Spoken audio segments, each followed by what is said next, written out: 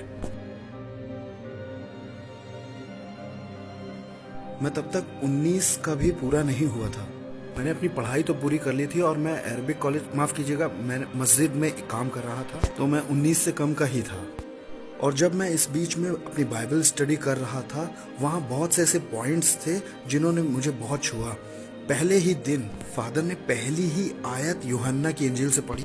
इब्तिदा में कलाम था, कलाम खुदा के साथ था और कलाम खुदा था और कलाम गोश्त बना।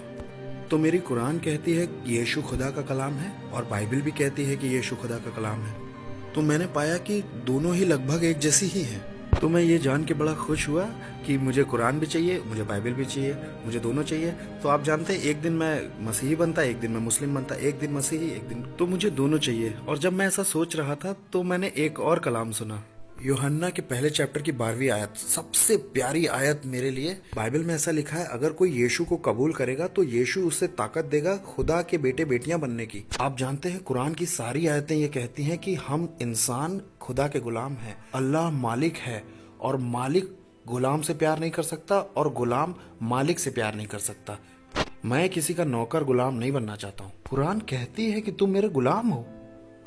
लेकिन जब मैंने यूहन्ना 1:12 सुना जो कहता है कि अगर तुम यीशु पर ईमान लाते हो तो यीशु तुम्हें खुदा के बेटे बेटियां बना देगा, तो मैंने तुरंत कहा कि मुझे यीशु चाहिए, क्योंकि मैं खुदा का बच्चा बनना चाहता था। और वहां से मैंने खुदा को डैडी कहना शुरू किया। उससे पहले मैं जानता ही नहीं था कि मैं खुदा को डैडी बुला सकता हूँ। जब मैं डिवाइन नाम की जगह पर रह रहा था तो वहाँ पर बहुत से ऐसे पॉइंट्स थे जिन्होंने मेरी ज़िंदगी को छुआ और वहाँ पर मैं मसीही बना। और इस बीच में मैं अपने घर से गायब था। मेरे घर वालों ने सोचा कि मैं मस्जिद में होऊंगा और मस्जिद वालों ने सोचा कि मैं घर में होऊंगा। लेकिन जब उन दोनों की आपस में बातें हुई तो वो समझ गए कि ना तो मैं मस्जिद में हूँ ना मैं घर पे हूँ, तो उन्होंने मुझे हर जगह ढूंढा। फिर उन्होंने कई जगह अखबारों में इश्तिहार दे दिया, टेलीविजन पर और कई जगह, और आखिरकार उन्होंने मुझे पाया कैथलिक रिट्रीट सेंटर में, और मेरे वालिद वहाँ आ गए। वो बड़ा खौफनाक था क्योंकि उन्होंने मुझे बहुत बुरी तरह से मारा पीटा था। मेरी नाक से खून बह रहा था और मैं बेहोश हो गया था, और वो मुझे वहाँ से उठा के घर ले गए। मैं नहीं जानता कि किस तरह से वो ले गए, लेकिन वो वहाँ से उठा ले गए थे क्योंकि मैं तो बेहोश था। जब मुझे होश आया तो मैं एक छोटे से कमरे में था और वहाँ मुझ पे कोई कपड़े नहीं थे। मैं पूरी तरह से नंगा था। मेरे हाथ और पाँव चेन से बहुत टाइट बांधे गए थे और मैं बोल भी नहीं पा रहा था क्योंकि मेरे मुंह में मिर्च पाउडर डाला गया था, नाक में, आँख में, और आप जानते हैं जहाँ कहीं भी मेरी खाल पर जख्म थे, घाव थे, उन्होंने लाल मिर्च डाल दी थी मुझे जलाने के लिए। और भी उन्होंने बहुत कुछ किया क्योंकि ये कुरान में लगभग 18 जगह दिया है कि आपको एक नॉन बिलीव, कुछ जगह ये भी दिया है कि उसे मार दो जो इस्लाम छोड़ता है। तो मेरे वालिद कुरान के कानून का हुक्म मान रहे थे, वो और भी कुछ करना चाह रहे थे। उन्होंने कई दिन तक मुझे खाना नहीं दिया, पानी नहीं दिया।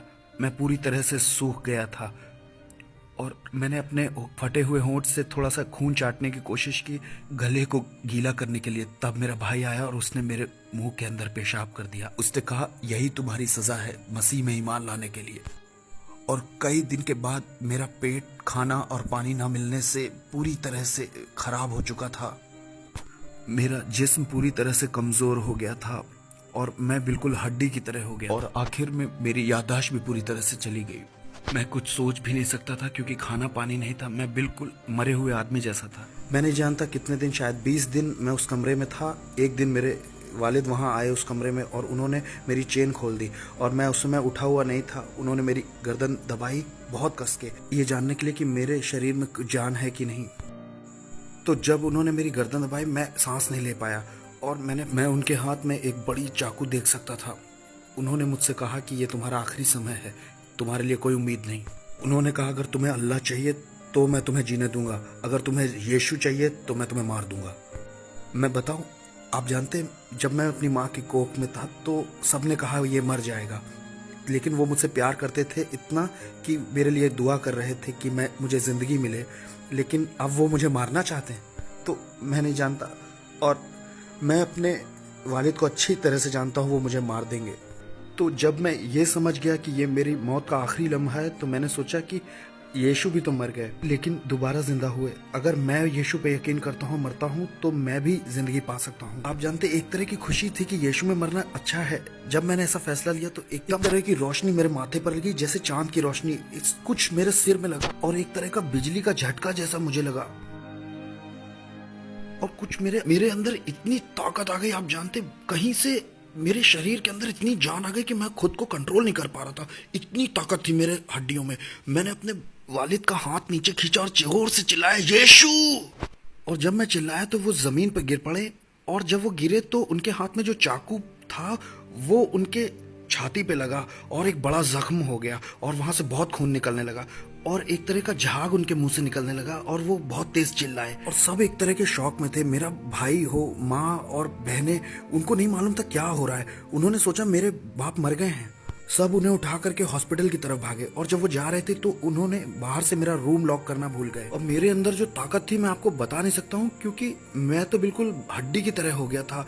कोई खाना नहीं, बहुत दिन से, 20 दिन से ज्यादा हड्डी तो हो गया था लेकिन बहुत एनर्जी थी।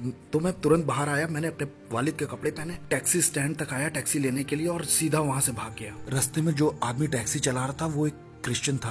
उसने मेरे लिए मिठाई और जूस बहुत कुछ लिया। उसको मेरा स्ट्रगल मालूम है। उसने मुझे पोटा छोड़ा। वो अभी भी मेरे कांटेक्ट में है और मेरा बहुत अच्छा दोस्त है, वो टैक्सी ड्राइवर। तो मैं निकल गया और पोटा आ गया। उस दिन मैंने सचमुच में जाना कि मेरा यीशु आज भी जिंदा है। जब मैंने उसे अपनी जरूरत के लिए पुकारा उसने मुझे बचाया। इसका मतलब है कि वो यहाँ भी है। जब मैं आपसे बात कर रहा हूँ तो ये मेरी लाइफ है। हर कहीं मैं जानता हूँ कि वो मौजूद है क्योंकि मेरे कन्वर्जन के 18 साल हो गए हैं। मैंने कभी नहीं सोचा था कि मुस्लिम मुझे जीने देंगे 18 साल तक। और मैंने मिडिल ईस्ट में भी प्रीच किया है, वहाँ अरब आए थे और कुछ भी नहीं हुआ।